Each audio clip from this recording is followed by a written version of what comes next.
Greetings and welcome to this quick debunk video on Thomas Sowell. Now, I'm going to be doing longer videos to more thoroughly debunk a lot of Thomas Sowell's chief doctrines. But what I want to do today is do a simple and quick look at one of his chief doctrines on colonization. Now, what does Thomas Sowell say about colonization? He says that colonization was good for Africa because before colonization, Africa, many of the African countries didn't have the technological advancements that came with colonization. He said with colonization, Africa was able to tap into European technology and was able to get infrastructure.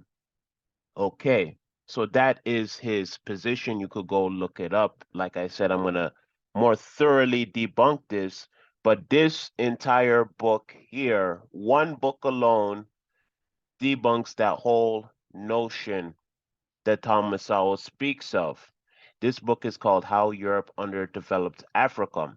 And to my understanding, Thomas Sowell has never talked about this book. So if Thomas Sowell has never talked about this book, how can he definitively say that colonization was good for Africa?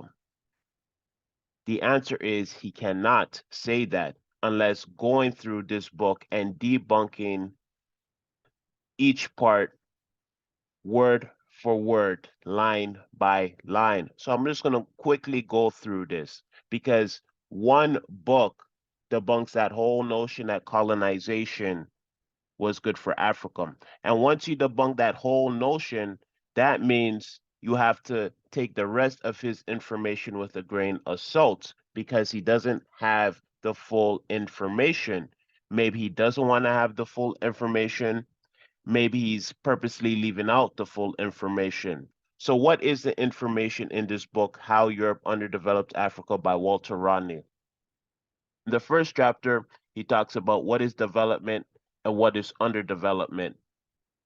And with these two chapters, he's going to explain what development means in a country and what underdevelopment looks like as well too.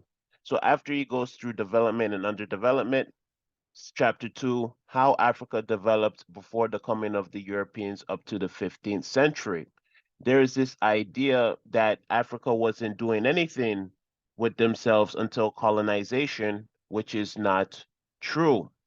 Africa, for the most part, was probably the most sovereign in terms of controlling their resources before colonization. So if Africa was the strongest probably in that time in the history of African history, maybe except for ancient history, but we're talking about fair, fairly recent times. Before colonization, Africa had many developing areas, not even developing, but developed areas already, and it was broken down because of colonialization. So chapter 3, Africa's contribution to European capitalist development, the pre-colonial period. Thomas Sowell has said many times that Africa was not a benefit to Europe, which is a complete and total falsehood. The human labor alone and the resources alone contributed to European economy. But if you ask Thomas Sowell, to him, it wasn't a benefit to Europe. And he'll pick like specific times well after 1885 and look at trade between European countries and say, hey, look, trade between European countries is actually more robust than trade with Africa. But obviously, if you look after 1885, after enslavement, and after there's been already such a heavy invasion on the resources already, and look at a small period, then that's how he was going to come to that type of conclusion. But he's not looking at the full data. So Walter Rodney goes through several parts to paint this picture of a developed Africa before colonization and then a developed Europe after colonization and an underdeveloped Africa after colonization. There's a direct causation between the two. Chapter 4, Europe and the Roots of African Development to 1885.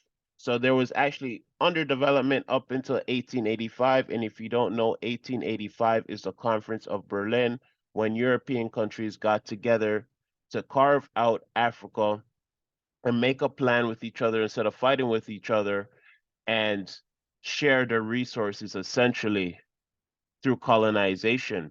So there was a specific underdevelopment period up until 1885. Chapter 5, Africa's contribution to the capitalist development of Europe, the colonial period. So these are two different periods, before colonization and after colonization, where Africa was developing Europe. Chapter 6, Colonialism as a System for Underdeveloping Africa. So as you can see, this is not a small book. This is a 400-page book that cannot easily be dismissed. If you are a fan of Thomas Sowell and you agreed with his assessments of Africa, I'm sorry to tell you, you've been duped. You've been hoodwinked. You've been bamboozled. And the reason because of that is because of your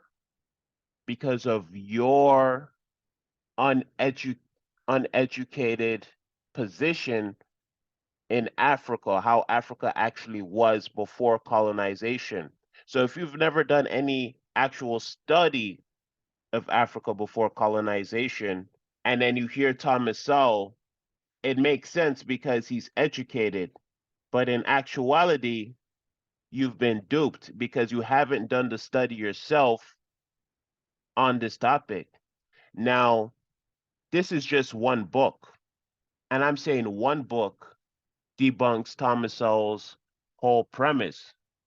The thing is, there are several other books that talk about the developed Africa before colonization. There's tons of books that talk about it. They don't talk about this specific topic here, but as I said, Thomas Sowell is only giving you maybe half, maybe a quarter of the information that you need, but he's not giving you the full context.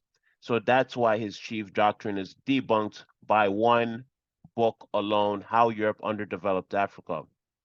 Now, if there's any talking points that you want me to look into about Thomas Sowell, please say it in the comment section, and I'll gladly go through it. Stay tuned for the many videos on Thomas Sowell. It's going to be a whole series because as I'm seeing more and more people are spewing Thomas Sowell's talking points, i.e. just pearly things, and have no idea how to even look at the information without doing the study themselves. So they rely on the word of somebody else without actually doing the study. Now, you cannot come into the comment section and defend Thomas Sowell if you have not read this book. If you have not read this book, you have no room to talk. I'm going to leave it there. Stay tuned for the Thomas Sowell videos. Peace out. I'm out.